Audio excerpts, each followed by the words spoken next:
ಶ್ರೀ ಸಮರ್ಥ ರಾಮದಾಸ ಸ್ವಾಮಿಗಳ ಸಂಪ್ರದಾಯಕ್ಕೆ ಸೇರಿದಂಥ ದುರ್ಗಾರಾಮ್ ಬಾಲ ಹರಿದಾಸ್ ಎಂಬವರು ಬ್ರಹ್ಮಚಾರಿಗಳಾಗಿದ್ದರು. ಅವರು ಶ್ರೀ ಸಮರ್ಥ ಸಂಪ್ರದಾಯದ ಮಠಾಧಿಪತಿಗಳಾದ ಬಾಪು ಮಹಾರಾಜರಿಂದ ಮಂತ್ರೋಪದೇಶವನ್ನು ಅಲ್ಲದೆ ಸಂಪ್ರದಾಯದ ದೀಕ್ಷೆಯನ್ನು ಪಡ್ಕೊಂಡಿದ್ದರು. ಅವರಿಗೆ ಶ್ರೀ ಸಮರ್ಥರ ಮೇಲೆ ಅಪಾರವಾದ ಶ್ರದ್ಧೆ ಭಕ್ತಿ ಇತ್ತು. ಬಾಲ ಹರಿದಾಸರು ತಾವಿರುವಂಥ ಸ್ಥಳದಲ್ಲಿಯೇ ಚಿಕ್ಕ ಪ್ರಮಾಣದಲ್ಲಿ ಶ್ರೀ ದಾಸನವಮಿ ಉತ್ಸವವನ್ನು ಆಚರಿಸ್ತಾ ಇದ್ದರು. ದಾಸನವಮಿಯ ದಿನ ಶ್ರೀ ಸಮರ್ಥರನ್ನೇ ಧ್ಯಾನಿಸ್ತಾ ಯೋ ಮಾತ್ರ ಗರ್ಭತೋ ಜಾತಃ ಶಕ್ತಿತೋ ಮೌಕ್ತಿಕಂ ಯಥ ದೇಶ ಧರ್ಮಾಮೃತಂಜೋಹಿ ಶ್ರೀ ಸಮರ್ಥಂ ಪ್ರಣವಮಿತಂ ಹೇಳಿ ಸಮರ್ಥರ ಸ್ತುತಿಯನ್ನು ಮಾಡ್ತಾ ಇದ್ದರು. ಹೇ ಸಮರ್ಥ ಗುರುರಾಯ, ನೀನು ದೀನರ ಉದ್ಧಾರಕನಾಗಿದ್ದೆ. ನಿನ್ನ ವಾಸಸ್ಥಳ ಪರ್ವತ ಶಿಖರದ ಮೇಲೆ, ನಾನಿರುವುದು ಬಹಳ ದೂರ. ನನ್ನ ಹೃದಯ ನಿನ್ನ ದರ್ಶನಕ್ಕಾಗಿ ನಿನಗಾಗಿ ತಪಿಸ್ತಾ ಇದೆ. ಸಮರ್ಥ ಗುರುರಾಜ, ನನ್ನಂತಹ ದೀನನಿಗೆ ತಾವೇ ದರ್ಶನ ಕೊಟ್ಟು ಉದ್ಧಾರ ಮಾಡಬೇಕು. ಈ ಜೀವನದಲ್ಲಿ ಒಮ್ಮೆಯಾದರೂ ತಮ್ಮ ಪಾದಾರವಿಂದಗಳನ್ನು ಪೂಜಿಸುವಂಥ ಮಹಾಯೋಗವನ್ನು ತಾವು ಅನುಗ್ರಹ ಮಾಡಬೇಕು ಹೇಳಿ ಪ್ರಾರ್ಥನೆ ಮಾಡಿಕೊಳ್ತಾರೆ.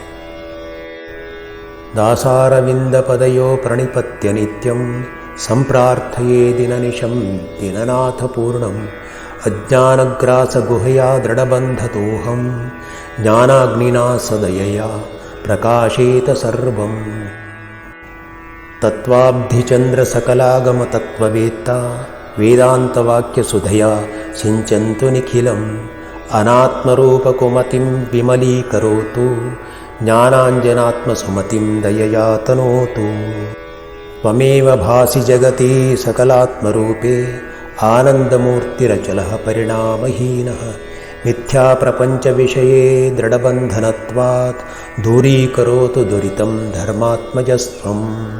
ಹೇ ಸಮರ್ಥ ಗುರುಡಾಯ, ನಿನ್ನ ಪರಮ ಪಾವನವಾದ ಪಾದಕಮಲಗಳಲ್ಲಿ ಪ್ರತಿನಿತ್ಯ ನಾನು ಪ್ರಾರ್ಥಿಸ್ತೇನೆ. ನಾನು ಅಜ್ಞಾನಾಂಧಕಾರದ ಗುಹೆಯಲ್ಲಿ ಬಂಧಿಸಲ್ಪಟ್ಟುಬಿಟ್ಟಿದ್ದೇನೆ. ನೀನು ನನ್ನ ಮೇಲೆ ಕರುಣೆಯುಳ್ಳವನಾಗಿ ಜ್ಞಾನವೆಂಬ ಅಗ್ನಿಯ ಪ್ರಕಾಶದಿಂದ ನನ್ನನ್ನು ಉದ್ಧಾರ ಮಾಡು ಪ್ರಭು ಹೇಳಿ ಭಕ್ತಿಯಿಂದ ಶ್ರೀ ಸಮರ್ಥರನ್ನು ಪೂಜಿಸ್ತಾ ಇದ್ರು ಅವರು. ಶ್ರೀ ದಾಸನವಮಿಯ ಉತ್ಸವದ ದಿನ ಬಂದಿರುವಂಥ ಭಕ್ತರಿಗೆಲ್ಲ ತೀರ್ಥ ಮಂತ್ರಾಕ್ಷತೆಗಳನ್ನು ಕೊಟ್ಟು ಅನುಗ್ರಹ ಮಾಡಿ ಭಕ್ತರಿಚ್ಛೆಯ ದೇವ ಭಕ್ತವತ್ಸಲ ಶ್ರೀಧರ ಎಂಬ ಬಿರುದನ್ನು ಸತ್ಯಗೊಳಿಸಲಿಕ್ಕಾಗಿ ಶ್ರೀ ಶ್ರೀಧರ ಸ್ವಾಮಿಗಳು ಸಮರ್ಥರನ್ನು ಕುರಿತು ಪ್ರಾರ್ಥನೆಯನ್ನು ಸಲ್ಲಿಸ್ತಾ ಇರುವಂಥ ಬಾಲ ಹರಿದಾಸರ ಮನೆಯ ಕಡೆಗೆ ಪ್ರಯಾಣವನ್ನು ಬೆಳೆಸ್ತಾರೆ. ಬಾಲ ಹರಿದಾಸರಿಗೆ ಶ್ರೀಧರರು ಬರ್ತಾರೆ ಹೇಳಿ ತಿಳಿದೇ ಇರಲಿಲ್ಲ. ಬಾಲ ಹರಿದಾಸರು ಶ್ರೀ ಸಮರ್ಥರ ಪೂಜಾದಿಗಳನ್ನೆಲ್ಲ ಭಕ್ತಿಯಿಂದ ಮುಗಿಸಿ ಶ್ರೀ ಸ್ವಾಮಿ ಸಮರ್ಥ ಜೈ ಜೈ ಸ್ವಾಮಿ ಸಮರ್ಥ, ಶ್ರೀ ಸ್ವಾಮಿ ಸಮರ್ಥ ಜೈ ಜೈ ಸ್ವಾಮಿ ಸಮರ್ಥ ಹೇಳಿ ಭಜನೆಯನ್ನು ಮಾಡ್ತಾ ಮೈ ಮರೆತಿದ್ರು. ಹೀಗೆ ಶ್ರೀ ಸಮರ್ಥರ ಭಜನೆಯನ್ನು ಮಾಡ್ತಾ ಕುಳಿತುಕೊಂಡಿರುವಂಥ ಹರಿದಾಸರಿಗೆ ಕಮಲಾತನಯನ ಕಾಷ್ಟಪಾದುಕೆಯ ಕೋಮಲ ಸದ್ದು ಕೇಳಿಸ್ತಾ ಇದೆ. ಬಾಲ ಹರಿದಾಸರು ಇದೇನೋ ಹೇಳಿ ನೋಡುವಷ್ಟರಲ್ಲಿ ಎದುರಿನಲ್ಲಿಯೇ ನಿಂತಿದ್ದರು.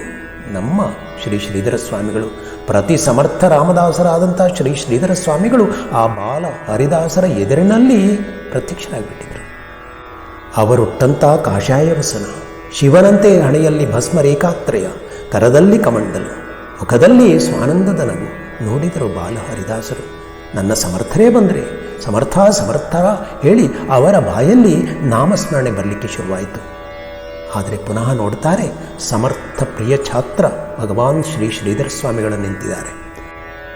ಸಚ್ಚಿದಾನಂದಯುತವಾದ ಸೋಜ್ವಲ ಮುಖಾರವಿಂದವನ್ನು ಕಂಡಂಥ ಬಾಲಹರಿದಾಸರು ಚಂದನ ಚರ್ಚಿತವಾದ ಸುಗಂಧ ಲೇಪಿತವಾದ ಭಕ್ತಿ ಪೂಜಿತವಾದ ಚರಣಶೋಭಿತವಾದ ಶ್ರೀ ಶ್ರೀಧರ ಸ್ವಾಮಿಗಳ ಪಾದಾರವಿಂದಗಳನ್ನು ಬಿಗಿದಕೊಂಡು ಕಣ್ಣೀರನ್ನು ಸುರಿಸ್ತಾರೆ. ಓ ನನ್ನ ಸಮರ್ಥ ಗುರುಡಾಯ ಶ್ರೀಧರ ಹೇಳಿ ಬಾಯಿ ತುಂಬ ಕರೀತಾರೆ.